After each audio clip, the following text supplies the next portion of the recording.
You're getting ready, you know, for a big adventure. You're getting ready to build a life, find someone special to share it with, maybe have a family, build a career, and make your mark on the world. It's a big, exciting journey, and to make the most of it, you need to learn how to talk to people, how to really connect. That's what we're going to talk about now, how to communicate well. First things first, you got to be interested in the world around you. Pay attention to what's happening, the big events and the little things too. Listen to the news, read about what's going on, and think about what it all means. What do you think about the big issues, the things everyone's talking about? What's your take on the world? But it's not just about politics, it's about life itself. Be curious about everything, about how things work, about why people do the things they do. Pay attention to life, to all its ups and downs, its twists and turns. And pay attention to people, to all their different personalities and quirks. You see, life is all about people.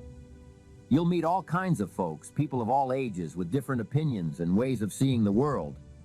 And if you're lucky enough to have your own business someday, you'll have to learn how to work with all these different people. That's a real challenge, getting everyone to work together, especially when they see things so differently. It's like a puzzle, figuring out how to make all the pieces fit. I've learned that getting people to work together, even when they're different, is a valuable skill, one that can make you a lot of money. It's not easy, but it's worth it. You see, people are funny. Sometimes the folks who should be the most eager to work together are the ones who are the least interested. It's a mystery why they don't see it, why they don't see the value in teamwork. Maybe they're just not ready yet. Maybe they need a little more time to figure things out. Sometimes it's just easier to let things be, to not try to force it. People can be unpredictable. Sometimes someone you thought would stick around decides to leave, and you just have to learn to say, well, isn't that interesting? And sometimes someone you thought would leave ends up staying, and you think to yourself, wow, I didn't see that coming. Working with people is full of surprises every single day. Another important thing is to be sensitive, to try to understand where people are coming from, what they're going through. Everyone has their own story, their own struggles. Some days are harder than others. Some times of year are tougher than others. Remember that everyone is fighting their own battles, and be kind. And of course, you need knowledge. Learn everything you can about communication, about how to express yourself clearly and effectively. Read books, take classes, talk to people who are good communicators. The more you know, the better you'll be able to connect with others. But it's not enough just to have something to say. You have to know how to say it well.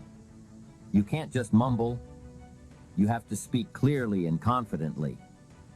No matter how good your ideas are, if you can't communicate them effectively, they'll be lost. So first you need to have something worthwhile to say, and then you need to say it well. Here are a few things that will help you communicate effectively. First, be sincere. When you speak from the heart, people can feel it. It makes all the difference when a speaker is genuine, when a parent is sincere with their children, when a friend is honest and caring, even when talking about difficult things. Sincerity is powerful. It draws people in and makes them want to listen. Sometimes it's good to listen to what others have to say, especially if they really mean what they say and aren't just trying to be mean. If someone is being honest and true, that's what matters most. When someone really wants to talk and someone else really wants to listen, good things can happen. But just because someone believes something strongly doesn't mean it's true. We shouldn't think someone is right just because they seem really sure about it. Someone can be wrong even if they really believe it. The only way to know if something is true is if it really is true, not just because someone feels strongly about it. It's best if people are honest and tell the truth, but we shouldn't mix up being honest with being right. Another important thing is knowing lots of words. The more words you know, the better you can share your thoughts and ideas. Try to learn new words so you can use them when you talk. There's a story about words that's really interesting. Some friends wanted to help people who had been in prison learn to make better choices. They didn't expect to find this, but they learned that people who didn't know many words were more likely to make bad choices. That makes sense if you think about it. If you don't know many words, it can be hard to understand what people are saying, even if they explain it clearly. Sometimes it's like your brain can't understand because it doesn't have the words to make sense of it. Another important part of talking to people is how you say it. The way you say something can make it stronger and give it more meaning. Words are just words, but when you add feeling to them, they become powerful. Think about the word bad. It's just a word in the dictionary, but if someone yells it at you angrily, it feels different. Words can be strong, but feelings make them even stronger. It's like a tiny pin. If you flick it at someone, they might feel it a little. But if you attach that tiny pin to a heavy metal bar and swing it, it could hurt someone really badly. The pin is like the words, and the metal bar is like the feelings that make the words strong and meaningful. When you use strong feelings with your words, it can make people really understand what you're saying. They might even realize they did something wrong and learn from it.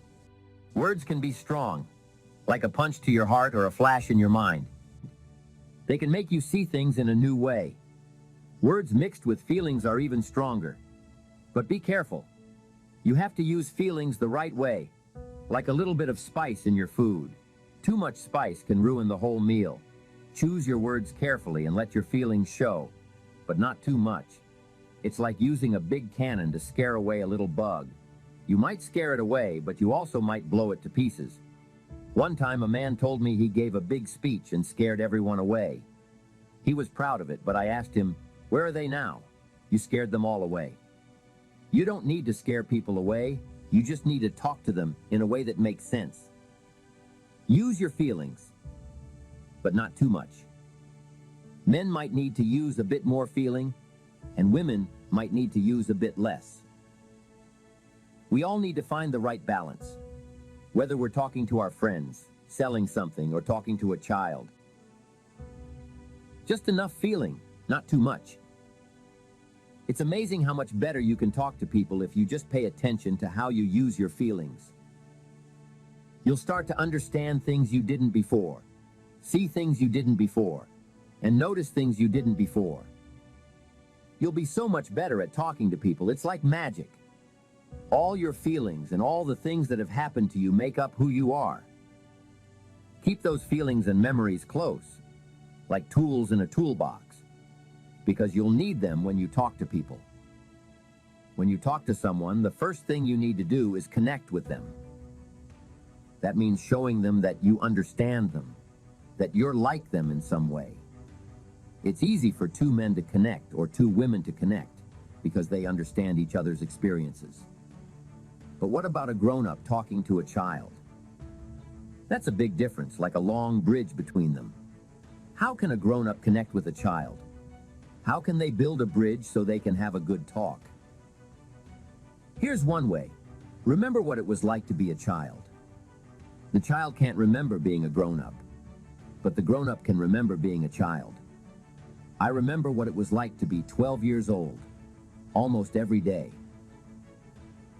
One of the hard things about being 12 is that you're not 13 yet. The teenagers get to do all the fun things, and you're stuck being 12. I heard it all the time. You're only 12. I couldn't wait to be older than 12. It felt like I was stuck there forever. If you're not a teenager, maybe things are different now, but back then, being 12 was really hard. You're close to being a teenager, but not close enough. So, to connect with a child, remember what it was like to be a child yourself. They'll see that you understand them, and you can start to build a bridge between you. Even if you're a father and they're a mother, you both know what it's like to have children. When you have children with someone, you have something special that connects you. It's like a little bridge that helps you understand each other better and talk more easily. We call this finding things you have in common.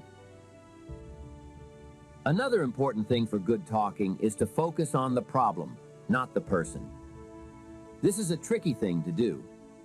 We often get upset with the person who is connected to the problem, but we need to remember to focus on the problem itself.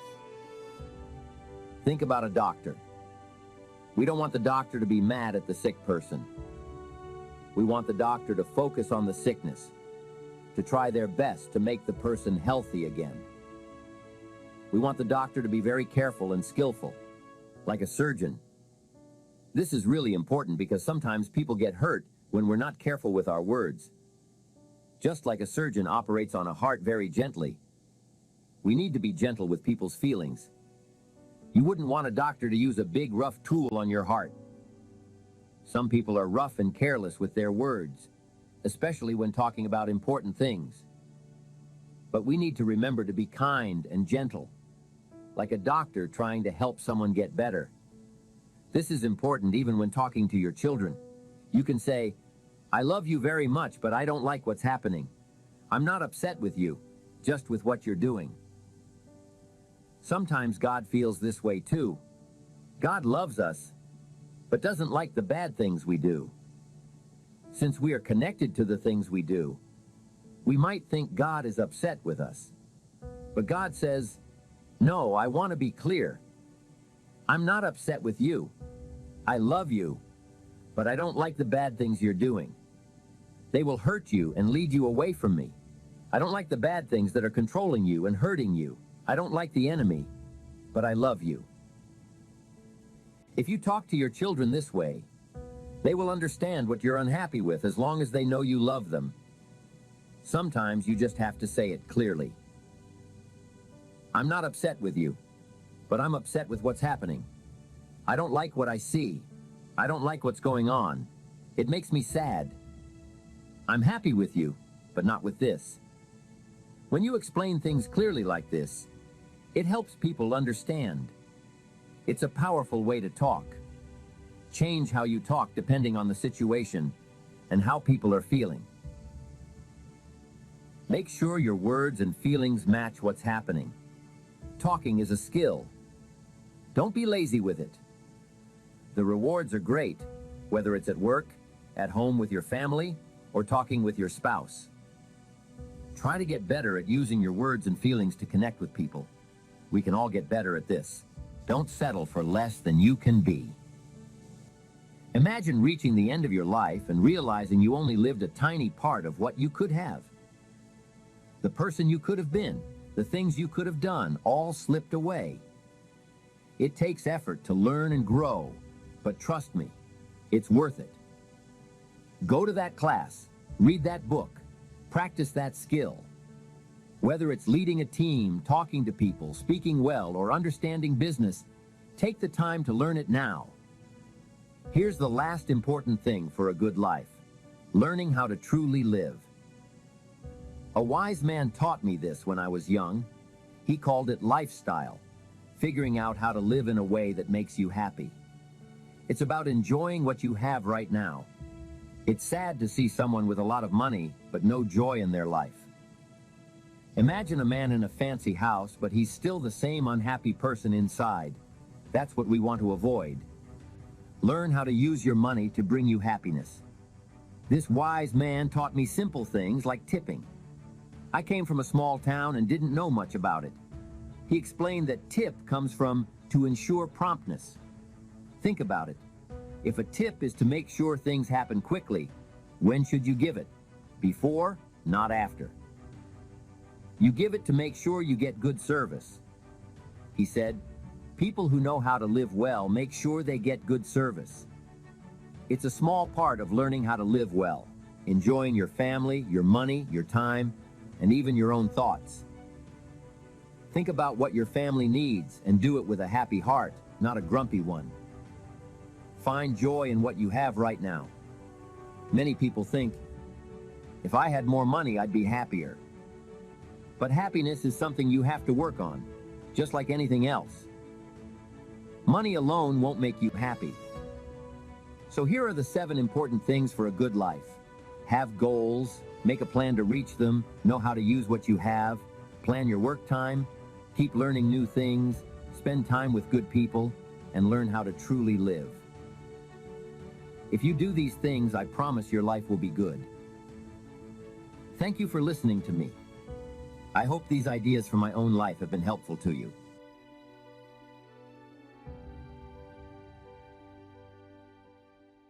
Need a little pick-me-up today? Welcome to the new Fresh Motivation app, where you'll find daily motivation, daily quotes.